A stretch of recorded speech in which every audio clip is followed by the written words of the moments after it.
Hey, welcome to another edition of Voices of Innovation, the Authors Series. And today we have my friend and contributor to Voices of Innovation. I got to show the book, of course. Of course. Marc Probst. And so welcome, Marc. Well, thank you, Ed. It is just terrific to see you and have an opportunity to talk to you.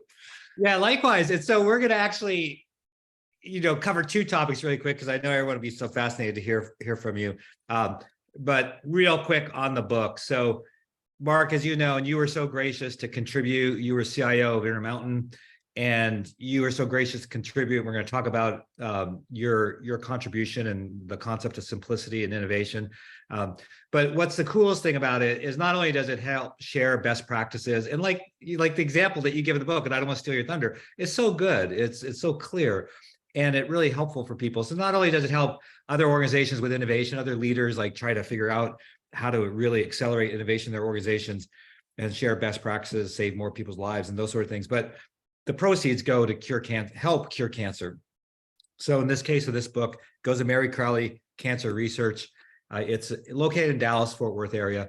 It's phase 1 clinical trials. I mean, this is where people go when, phase 1 is where nothing's proven yet. And it's like one of the last hopes medically.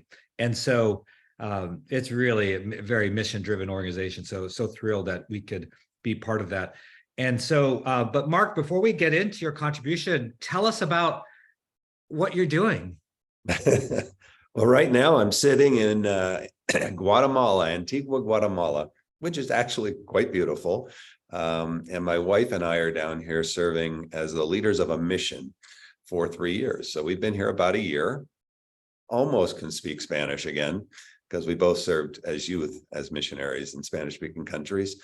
And we have 128 18 to 22-year-olds, just marvelous young men and women who've dedicated a couple of years of their time to come down and teach and help and provide service to people down here. So very different than what I was doing as CIO, but really an amazing experience and opportunity to grow.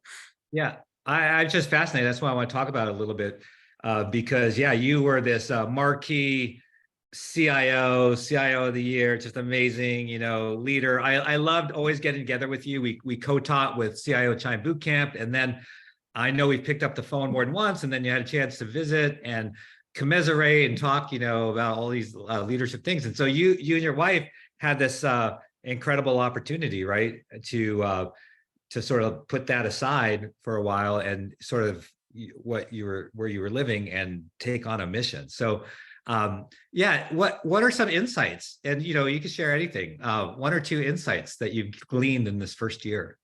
Oh, wow, a lot of insights. One, that the world is very small. People are wonderful all over the world, and the people down here are amazing.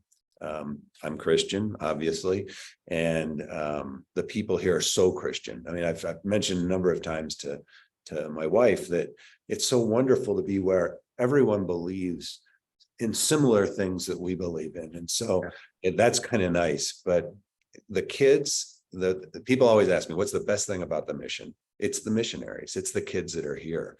They come very, well, some of them are pretty prepared, but most of them aren't. And they're kids, they're 18-year-olds. And when they leave 2 years later, they are amazing.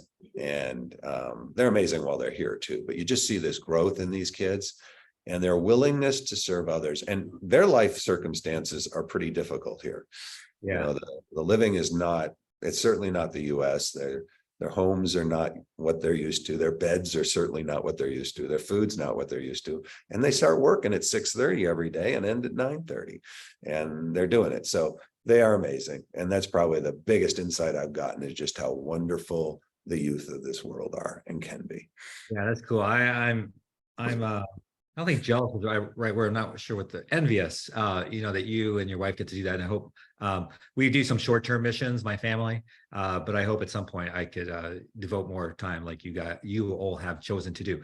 So that's really cool. So let me sort of bridge back towards the book. What's one thing that maybe some insight you got now that you're a year away from, being CIO, and looking back, or things that you're learning now What would you tell other CIOs that are still, in the trenches today? Is there any sort of insight you might have? Well, it's pretty interesting, Ed, because in the article, the part of the book that we write about simplicity and innovation. And it's amazing here. They have laws like anywhere else in the world. Nobody keeps them. But what's amazing is things like traffic and things like how they treat one another. They have invented on their own and kind of as a society. And they're simple things. But one example is close to where we live. There's roads that come together and it's a really horrible intersection. So about a month after we got here, they got the brilliant idea, the government, to put in traffic lights there. And they were going to have them all coordinated and stuff. And I mean, it is a hectic area, but these traffic lights destroyed everything. I mean, the traffic was miles and miles coming in. And so about 2 weeks later, they turn them off and they're now just flashing lights, very expensive flashing lights. And the people are back to being innovative in their own ways on how they get through these intersections and how things happen. And so I think it all comes back to, I mean, that insight is people are very creative. People, all different kinds of people. It depends on the need that's happening at the time, but they're incredibly innovative as well. And the society works here. It works way different than ours, and I prefer ours for sure, but it works. And I'm just amazed at, these aren't Einsteins. These are people, normal people like me, and we just figure out how to make things happen. And it's pretty cool. Yeah, that is cool. So yeah, in terms of the contribution, we just want to give one highlight because we don't want to give away and no one buys the book. So we want to just tease out little things, but it is about simplicity. You talk about gauze, which was super interesting actually. But would you have one thing, Mark, to share? Anything from the contribution that you made? No, I love the point about gauze. I'll let them read about it because it is a very simple innovation, that has saved billions of lives at this point, from when it was invented. But I would just share the concept of being observant and allowing everyone to participate in the innovation process, because you don't know who's going to be the person that comes up with the next gauze or the next penicillin.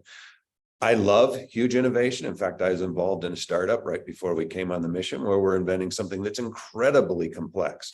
And I think it'll save a lot of lives, but not as many as gauze and not as many as penicillin. So I think be observant, watch what people's needs are and solve those simple needs, because as you do that, you begin a process, a step process to really innovate huge needs and solve a lot of problems within an organization. And I'm just impressed by people, all the different people and all the things they can bring to the table. Listen to them, watch them, and then try. And you'll be amazed at what can be accomplished. Yeah, that's a good word. Well, Mark, thank you for taking the time out of your busy day and working with all those young adults and, sharing with us a little bit about the book. But more importantly, it was more interesting about, what you and your wife are doing down there in Guatemala and really serving other people and taking your leadership skills and blessing people and blessing a whole country. So so amazing. And I'm going to figure out another way to get you back on and just get some deeper updates from you, because I think everyone's like really curious about, hey, where's Mark and what's he and his wife up to? So thank you so much for being part of Digital Voices of Innovation and for sharing. Well, thank you for having me. I love this brief opportunity to touch back with the world I came out of, and I miss all the people in that world. And Ed, thank you for being focused with Mary Crowley on cancer. As you know, we're very close. We have a very tight relationship with cancer in our family, and I appreciate your willingness to help others. So miss y'all, love y'all, and we'll talk to you soon. All right, so that wraps up our author series of Voices of Innovation and with Marc Probst. Thank you. Thank you, Ed.